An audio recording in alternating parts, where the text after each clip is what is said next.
Mateus, capítulo 23, versos 23 e 24. Diz assim, é uma palavra de Jesus, uma palavra bem dura do Senhor Jesus. E o Senhor disse: Ai de vós, escribas e fariseus hipócritas, porque dais o dízimo da hortelã, do endro e do cominho, e tendes negligenciado os preceitos mais importantes da lei: a justiça, a misericórdia e a fé. Devíeis, porém, fazer estas coisas sem omitir aquelas. Guias cegos, que coais o mosquito e engolis o camelo. Como são apenas 2 versículos, eu vou tomar a liberdade de lê-los outra vez. Jesus disse: Ai de vós, escribas e fariseus hipócritas, porque dais o dízimo da hortelã, do endro e do cominho, e tendes negligenciado os preceitos mais importantes da lei: a justiça, a misericórdia e a fé. Devíeis, porém, fazer estas coisas sem omitir aquelas. Guias cegos, que coais o mosquito e engolis o camelo. Mais uma vez, Senhor, eu peço que Tu nos ajudes a entender essa palavra do Senhor Jesus. Ela é dura. Será que ela foi apenas para aquele povo, para aquele tempo? Acho que não. Está nas nossas Bíblias. Então nós queremos saber o que essa palavra dura do Senhor Jesus tem para nos ensinar nessa noite. E para modificar a nossa vida, para modificar os nossos valores e para modificar o nosso comportamento. Socorre-nos agora com a direção e a luz do Teu Espírito. Nós pedimos em nome de Jesus. Amém. Amados, o que me chama a atenção na fala de Jesus é a história de se engasgar com o mosquito e engolir o camelo. Uma fala bem grotesca de Jesus. Isso me faz lembrar que no ano passado passei por uma experiência aqui na igreja muito difícil, muito dura mesmo. Eu estava dando aula na escola dominical e enquanto falava, beberiquei a água porque a minha garganta é muito seca e a minha voz é horrível e fica pior ainda quando ela fica seca. Só que, ao contrário do que aconteceu agora, naquela manhã, eu consegui a façanha de me engasgar com um gole de água. Quem estava aqui naquele domingo de manhã? Foi uma experiência medonha, porque eu me engasguei de verdade e eu não conseguia respirar. E eu estava aqui na frente, tentei engolir, a água não descia, tentei fazer com que ela subisse, ela não subia, e eu não sabia o que fazer, e eu tentava respirar e não conseguia, e ninguém percebeu. Ou poucas pessoas perceberam que alguma coisa estava errada. Eu tentava tossir, não conseguia, e eu não sabia o que fazer. E o tempo foi passando, e eu sabia que eu não estava respirando. E que em questão de minutos, as coisas iam ficar muito complicadas. E aí eu olhava, e não conseguia falar, e eu não sabia que gesto fazer, até que eu tive a iluminação de andar. Né? Porque eu tentava tossir e as pessoas achavam que eu estava só vivendo um problema transitório, mas era muito mais grave do que todo mundo podia imaginar. E a hora que eu passei por ali, o Marcos, que percebeu o que estava acontecendo comigo e que tem um treinamento muito específico que todos nós deveríamos ter, ele veio por trás de mim. Vou fazer aqui na Mônica o que ele fez comigo. Ele fez a manobra de pressionar o meu externo, na altura do externo, ele fez direitinho como os médicos ensinam, e com muita força pressionou o meu esôfago e finalmente eu consegui tirar a água que estava na minha garganta. E com muito alívio consegui respirar de novo. Me lembro de como foi bom sentir o ar, né? Outra vez. E aí, a irmã Lília, tadinha, né? Veio com um copo d'água. O senhor não quer uma água, pastor? ela não tinha notado a origem do problema. Mas aquele dia eu ia morrer aqui, dando aula.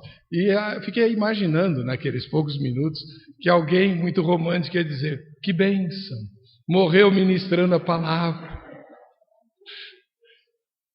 Só eu sabia da minha agonia, querendo respirar e não podia. Sabe, irmãos, quando eu leio essa fala de Jesus,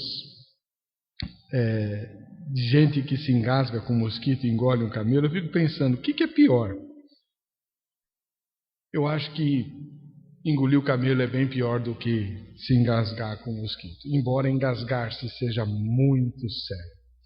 E eu não quero que nem eu, nem nenhum de nós, possa ser acusado diante de Jesus de ser um engolidor de camelo. O que é que nós precisamos fazer para não sermos engolidores de camelos? Jesus deixou muito claro aqui.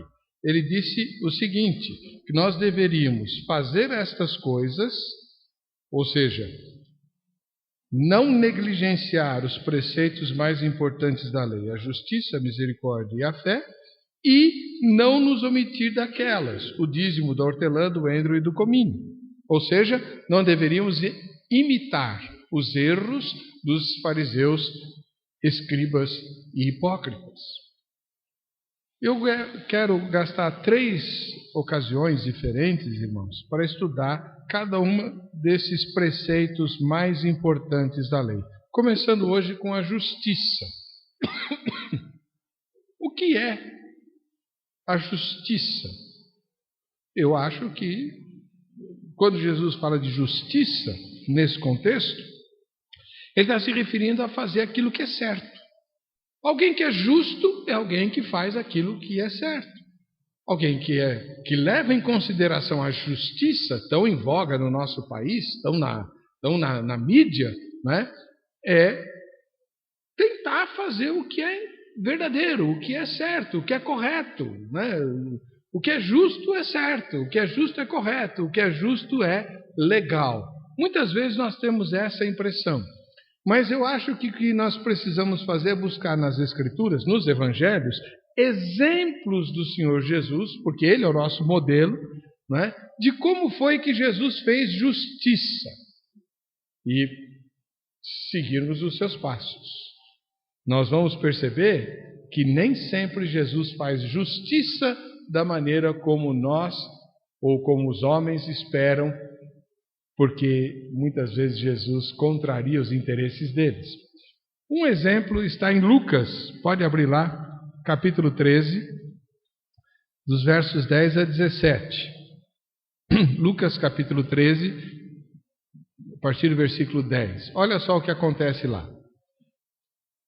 Ora, ensinava Jesus no sábado numa das sinagogas, e veio ali uma mulher possessa de um espírito de enfermidade, havia já 18 anos. Andava ela encurvada, sem de modo algum poder endireitar-se. Vendo a Jesus, chamou-a e disse-lhe: Mulher, estás livre da tua enfermidade. E impondo-lhe as mãos, ela imediatamente se endireitou e dava glória a Deus. O chefe da sinagoga, indignado de ver que Jesus curava no sábado, disse à multidão: 6 dias há em que se deve trabalhar. Vinde, pois, nesses dias para serdes curados, e não no sábado. Disse-lhe, porém, o Senhor: Hipócritas, cada um de vós não desprende da manjedoura, no sábado, o seu boi ou o seu jumento, para levá-lo a beber? Por que motivo não se devia livrar deste cativeiro, em dia de sábado, esta filha de Abraão, a quem Satanás trazia presa há 18 anos? Tendo ele dito estas palavras, todos os seus adversários se envergonharam. Entretanto, o povo se alegrava por todos os gloriosos feitos que Jesus realizava. Justiça. Jesus está ensinando no sábado, pregando na igreja. O culto dos judeus era no sábado, até hoje é, né? E Jesus estava lá. E aí tinha uma mulher que há 18 anos vivia curvada por causa de um espírito de enfermidade. E ela não conseguia se endireitar de jeito nenhum. O verso 11 diz, sem de modo algum poder endireitar-se. Ou seja, ela tinha tentado de tudo para se endireitar e não podia, e não conseguia.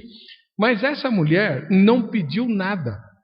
Ela não solicitou, diferentemente de outras pessoas que se aproximaram de Jesus em busca de algum milagre, de alguma cura, de alguma solução, ela não fez nada. Ela ficou onde estava. Quem agiu foi Jesus. Isso nos mostra que levar em consideração o preceito mais importante da lei, chamado justiça, significa que nós não precisamos esperar sermos convocados. Diante de um quadro claro de injustiça, devemos intervir. Jesus interveio. Não foi? Jesus interveio.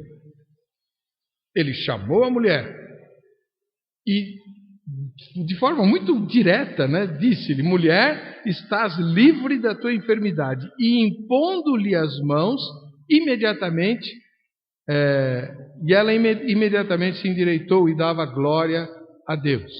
Olha só, Jesus agiu. Quando é que nós devemos agir? Quando nós estamos diante de um quadro claro de injustiça. Não é? Havia lá uma mulher dentro da igreja, crente, não é? Porque ela estava na igreja, depois passou a dar glória a Deus, ou seja, ela sabia o que estava fazendo lá e sabia quem era o Senhor. E começou a louvar a Deus, porque foi liberta imediatamente pelo poder de Deus. Jesus não ficou esperando uma solicitação, um pedido, uma oração, uma intervenção. Não, ele diante do quadro de injustiça que ele contemplou, ele agiu, mas era sábado. Era sábado. A segunda coisa que esse texto mostra é a atitude do chefe da sinagoga, verso 14. O chefe da sinagoga, o pastor da igreja lá, indignado de ver que Jesus curava no sábado, disse à multidão. Ele não falou com Jesus. Olha só, vê como é que são as coisas. Ele estava indignado porque Jesus curou no sábado, mas ele não tinha coragem de peitar Jesus. Ele não tinha... Ele não era homem suficiente para encarar Jesus. Como assim o senhor cura no sábado? Então o que ele faz?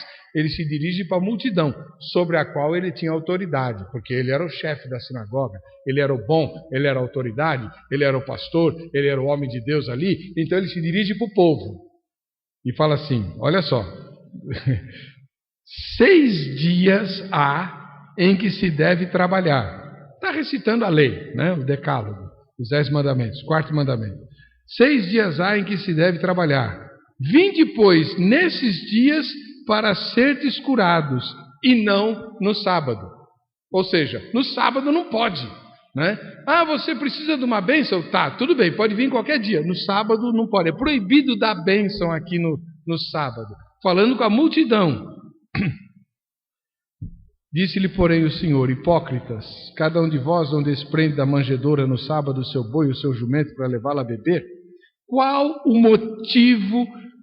Por qual motivo não se devia livrar deste cativeiro, em dia de sábado, esta filha de Abraão? Ou seja, uma crente, uma judia, alguém que cria na lei, a quem Satanás trazia presa há 18 anos. Sabe, o que me chama a atenção é a atitude do chefe da sinagoga. Ele se indignou porque Jesus curava no sábado e se volta contra a multidão. Pergunto, por que ele não se indignou com a situação da mulher? Não era o caso? Ele não era um homem de Deus? O chefe da sinagoga, o responsável por transmitir a palavra de Deus ao povo, ao ver uma pessoa presa, escravizada, uma situação tão angustiante e tão humilhante como não poder se endireitar, andar curvada por 18 anos. Ele conhecia aquela mulher. Eu vou explicar alguma coisa aqui que talvez você não conheça sobre os costumes judaicos. No sábado, ninguém pode, o judeu não pode andar mais do que cerca de 1 quilômetro. É mais ou menos isso a distância de um sábado, 1 quilômetro. Então, como é que as vilas judaicas eram organizadas? Elas eram organizadas em torno de uma sinagoga, com a distância máxima de 500 metros. As casas ficavam em volta da sinagoga, né, em círculos concêntricos. No centro você tem a sinagoga e em torno dela, em círculos cada vez mais distantes, as casas, até uma distância máxima de 500 metros. Por quê?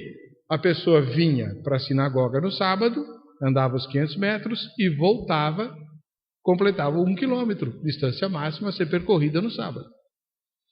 Então, quando se esgotavam as vagas daquele lugarejo, criava-se uma outra vila. Podia ser muito próxima, mas para frequentar outra sinagoga, para que o judeu não precisasse andar mais do que 1 quilômetro.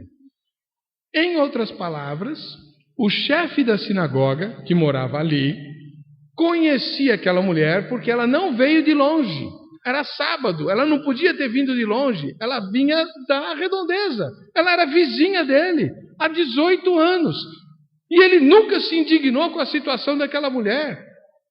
Ele nunca orou por ela, ele nunca pediu que Deus tivesse misericórdia, porque se tivesse tido qualquer ato, qualquer gesto, qualquer manifestação de pena daquela mulher ou de interesse por ela, quando ela foi curada, ele teria sido o primeiro a louvar a Deus, a agradecer a Deus. Finalmente, Senhor, tu ouvisse a nossa prece e libertasse a nossa irmã. Mas não, quem louvou foi ela. E depois, no último versículo, a multidão se alegrava pelos gloriosos feitos que Jesus realizava, né? Mas o principal da sinagoga, o homem mais, entre aspas, espiritual da comunidade, não teve essa visão e não teve essa sensibilidade. É por isso que Jesus, lá em Mateus 23, vai dizer: vocês são fariseus hipócritas, vocês se pegam nos detalhes das coisinhas da lei, do dízimo, do coentro, da hortelã, do cominho e tal. Outro dia eu vou falar sobre isso, mas se esquecem dos preceitos mais importantes da lei, a justiça. Para o chefe da sinagoga, ele estava fazendo justiça, ele estava sendo justo, ele estava cumprindo a lei. Agora, curar no sábado é transgredir a lei? Ele disse que sim. Sabe por que ele disse que curar no sábado é contra a lei? Ele diz: 6 dias há em que se deve trabalhar, vim depois nesses dias para serdes curados, e não no sábado, porque ele é um engolidor de camelo. Ele é um clássico engolidor de camelo. Eu não quero ser igual a ele. Eu quero ser justo, fazer justiça, seguindo o modelo de Jesus. Há um outro exemplo, um tanto quanto parecido, em Marcos, capítulo 3. Evangelho de Marcos, capítulo 3, os 3 primeiros versículos. Não, 6 primeiros versículos. Marcos, capítulo 3. De novo entrou Jesus na sinagoga e estava ali um homem que tinha ressequida uma das mãos. E estavam observando a Jesus para ver se o curaria em dia de sábado, a fim de o acusarem. E disse Jesus ao homem da mão ressequida: vem para o meio. Então lhes perguntou: é lícito nos sábados fazer o bem ou fazer o mal? Salvar a vida ou tirá-la? Mas eles ficaram em silêncio. Olhando-os ao redor, indignado e condoído com a dureza do seu coração, disse ao homem: estende a mão. Estendeu-a, e a mão lhe foi restaurada. Retirando-se os fariseus, conspiravam logo com os herodianos contra ele, em como lhe tirariam a vida. Olha só, o texto é muito claro. A primeira coisa que chama atenção é que o povo que estava na sinagoga não estava lá para adorar, nem para aprender. Eles queriam pegar Jesus. Não é o que diz o texto?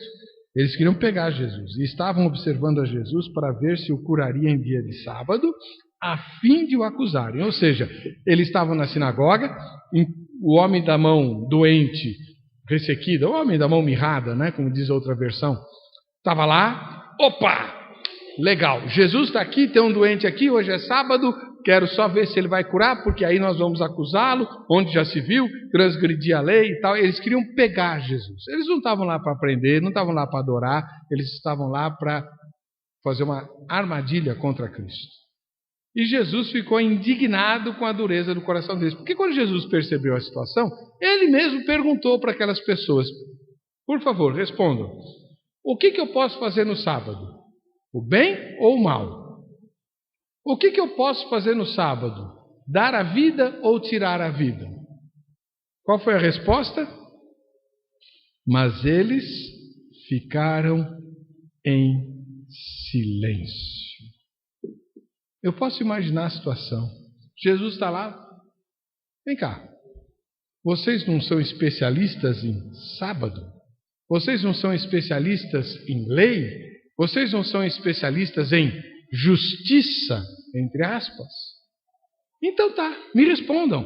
Eu estou aqui, hoje é sábado, tem um homem ali que está doente, eu posso curá-lo, mas eu posso fazer isso no sábado? Eu posso fazer o bem ou eu posso fazer o mal? Jesus, quando fala isso, está citando um preceito da lei que diz que aquele que sabe que deve fazer o bem e não o faz, nisto está pecando. Ou seja, se eu posso fazer o bem e não faço, isso é errado, é fazer o mal. E aí o que Jesus está perguntando? Então tá aí, ó, o homem está doente. Se eu curar, eu estou pecando? Se eu não curar, eu estou pecando? Diga-me, por favor. Eu posso dar vida ou tirar a vida no sábado? O que eu posso fazer no sábado? E eles não responderam. Mas vocês não são especialistas em sábado? Me digam, por favor, eu quero saber. E nada disseram. Uma das marcas do hipócrita é o cinismo. Cinismo. E eu acho que é o cinismo que mais fere o coração de Deus. Porque, veja, Deus nos ama. E quando você é amado por alguém, e esse alguém é cínico contra você, isso dói. Dói. Dói. Quando o marido é cínico com a esposa, ou quando a esposa é cínica com o marido, mãe e filho, não dói muito mais? Pois eles foram cínicos com Jesus. Ficaram olhando assim com aquela cara de empada, né? E não respondiam nada. E Jesus perguntando, e eles não assumiam a maldade deles. Olha, eu acho melhor o senhor não curar porque é sábado. Não, ficaram quietos. E Jesus, indignado com a dureza do coração deles, chamou o homem no meio: vem aqui, vamos acabar com esse negócio, e curou o homem na frente de todo mundo. Resultado, verso número 6. Retiraram-se os fariseus e, retirando-se os fariseus, conspiravam logo com os herodianos contra ele, em como lhe tirariam a vida. Detalhe: fariseus e herodianos se odiavam como gato e cachorro. De jeito nenhum eles se uniam. De jeito nenhum eles concordavam em absolutamente nada. Os fariseus eram idólatras da lei, e os herodianos eram os piores transgressores da lei. Só perdiam para os cobradores de impostos, os publicanos. Inimigo número 1, publicano. Inimigo número 2, herodiano. É o partido do rei Herodes, né? Pois bem, eles se juntam, eles se unem. Os fariseus buscam os herodianos e conspiram para tirar a vida de Jesus. Como é que eles podem ter se unidos? Simples, eles eram engolidores de camelo. Engolidores de camelo. Estão percebendo o perigo? Quem não leva a sério, quem não presta atenção no preceito principal da lei, que é a justiça, se transforma num engolidor de camelo. Mas onde estavam os engolidores de camelo dos tempos de Jesus? Na igreja? No culto? Ensinando a palavra? Vigiando o comportamento dos crentes? Isso nos faz preocupar, porque nós não estamos falando de ímpios, não estamos falando de pervertidos lá de fora, ou de Brasília, ou aqui da esquina, nós estamos falando de traficante, de estuprador, de assassino, nós estamos falando de gente que frequenta a igreja e que ensina a Bíblia, e que engole camelo. Por quê? Porque não presta atenção no princípio principal da lei, a justiça. E como é que essa justiça tem que ser feita? Na letra fria da lei? Não, mas como Jesus faz. E o terceiro e último exemplo, o mais conhecido de todos e talvez o mais eloquente, é o de João, capítulo número 8. O que acontece em João capítulo 8 é uma das histórias mais conhecidas dos evangelhos, até por aqueles que não são cristãos. Jesus está no templo desde a madrugada. João 8:1. Jesus, entretanto, foi para o Monte das Oliveiras, verso 2. De madrugada, voltou novamente para o templo, e todo o povo ia ter com ele, e assentado, os ensinava. Os escribas e fariseus trouxeram à sua presença uma mulher surpreendida em adultério, e fazendo-a ficar de pé, no meio de todos, disseram a Jesus: Mestre, esta mulher foi apanhada em flagrante adultério. E na lei nos mandou Moisés que tais mulheres sejam apedrejadas. Tu, pois, que dizes? Isto diziam eles, tentando-o para terem de que o acusar. Olha só a armadilha de novo, né? Mas Jesus, inclinando-se, escrevia na terra com o dedo. Como insistissem na pergunta, Jesus se levantou e lhes disse: Aquele que dentre vós estiver sem pecado, seja o primeiro que lhe atire pedra. E tornando a inclinar-se, continuou a escrever no chão. Mas ouvindo eles esta resposta, e acusados pela própria consciência, foram se retirando um por um, a começar pelos mais velhos, até aos últimos, ficando só Jesus e a mulher no meio onde estava. Erguendo-se Jesus e não vendo a ninguém mais além da mulher, perguntou-lhe: Mulher, onde estão aqueles teus acusadores? Ninguém te condenou? Respondeu ela: Ninguém, Senhor. Então lhe disse Jesus: Nem eu tampouco te condeno. Vai e não peques mais. Olha só, mais uma vez uma armadilha contra Jesus. O versículo número 6 mostra que eles não estavam interessados na honra do marido daquela mulher. Ela era adúltera, então ela era casada. Havia um marido sendo traído. A honra daquele marido estava em jogo. Mas não era isso que preocupava aqueles homens. Tampouco a pureza do povo. Onde já se viu deixarmos uma mulher pervertida como essa, promíscua, safada, sem vergonha, pilantra? Vamos acabar com ela. A lei nos manda fazer isso. Não era esse o interesse deles. O verso 6 diz que eles fizeram o que fizeram. Olha, isso diziam eles, tentando a Jesus para terem de que o acusar. Era uma armadilha contra Jesus. Uma armadilha muito bem feita. Pegamos a mulher em flagrante, não tem defesa. Ela estava adulterando, não tem defesa. A lei manda apedrejar. Quero ver o que Jesus vai fazer. Ele vai apedrejar a mulher? Haha, beleza. Se ele fizer isso, acabou o discurso de amor. Se ele disser, não pode apedrejar, beleza, ele está contra Moisés, está contra a lei. Maravilha. E agora? E eles levam a Jesus, que está no templo, de novo, templo, casa de Deus, lugar de oração. Ninguém foi lá adorar, ninguém foi lá estudar a Bíblia, ninguém foi lá saber o que Deus queria. Eles estavam querendo destruir Jesus, usando a lei. Usando a justiça, entre aspas. Mestre. Ai, o que a gente faz agora, Senhor? Essa mulher, olha aí, Olha, foi apanhada em adultério. Moisés mandou apedrejar. Foi Moisés que mandou. Tu, pois, que dizes? Eu posso imaginar a cara daqueles homens, porque eles continuam iguais, né? Não é que a gente queira, mas Moisés mandou, mas e aí? O que o Senhor diz a respeito? E a sabedoria de Jesus, mais uma vez, interveio. Ele esperou o cinismo, a hipocrisia, a malignidade daqueles homens ficarem bem evidentes. E aí ele disse, ok, quem não tiver pecado, que atire a primeira pedra. O que é que Jesus está dizendo aqui? Ele está dizendo assim, quem é que tem condição moral para executar a lei? Quem de vocês aqui tem condição moral diante de Deus para fazer o que Moisés mandou que seja feito?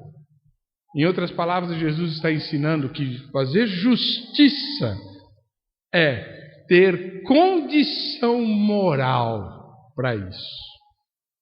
Do contrário, você vira, sabe o quê? Um justiceiro. Um justiceiro. Quem é o justiceiro? É um assassino que mata outros assassinos. Eles são assassinos, tem que matá-los. Mas eu também sou. Entendeu? Essa é a ideia. Eu tenho que ter postura moral para condenar o meu irmão. Jesus falou, alguém tem aí? Alguém tem? Pode jogar pedra.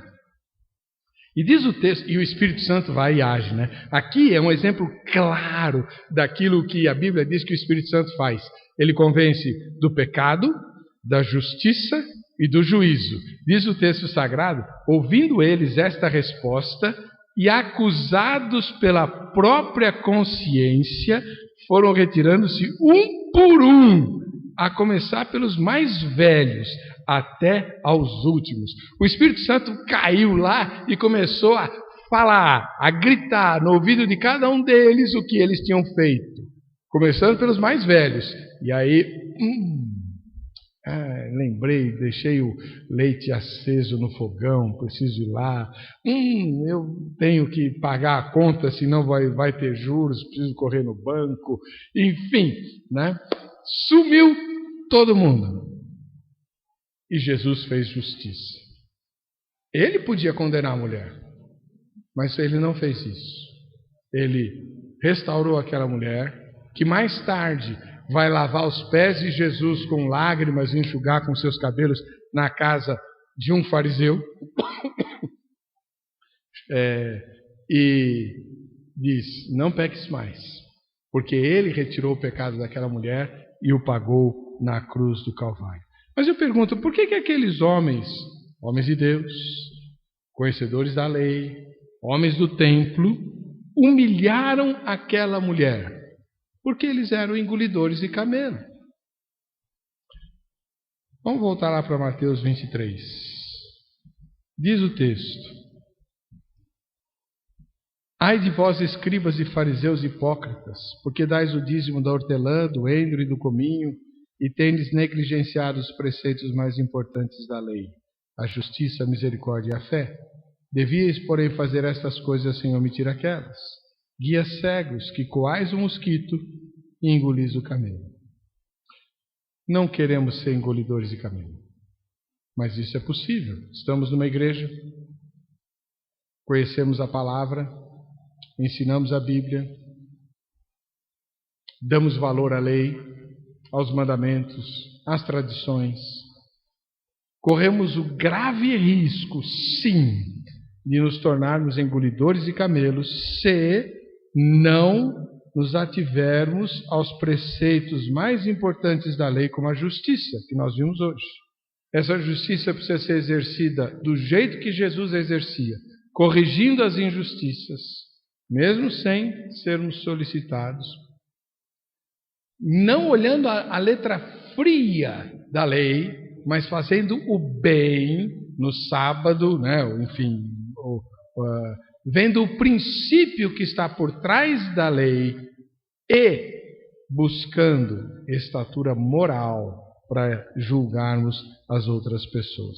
Na verdade, o que Jesus vai ensinar em outro texto é que nós não podemos julgar ninguém. Devemos agir com misericórdia, que é o segundo preceito mais importante da lei e que em outra ocasião nós vamos estudar aqui.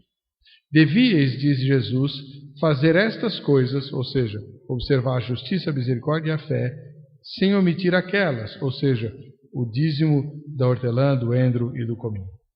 Amados, eu quero terminar dizendo que nós vivemos dias difíceis no nosso país. Tudo é relativo. Não existe mais absolutos, não existe mais certo, não existe mais errado. Tudo é relativo. Mas diante de Deus as coisas não são assim. Que nós não sejamos engolidores de camelos. Que nós sejamos zelosos nos nossos cumprimentos com as coisas de Deus.